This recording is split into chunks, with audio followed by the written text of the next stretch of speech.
పగిలే రాళ్ళని పునాది చేసి ఎదగాలని, తరిమే వాళ్ళని హితులుగా తలచి ముందుకెళ్ళాలని,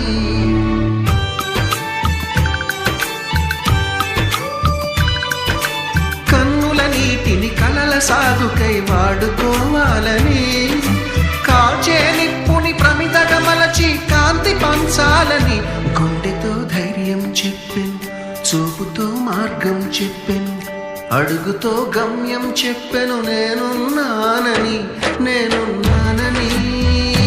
నీకేం కాదని, నిన్నటి రాతని మార్చేస్తానని.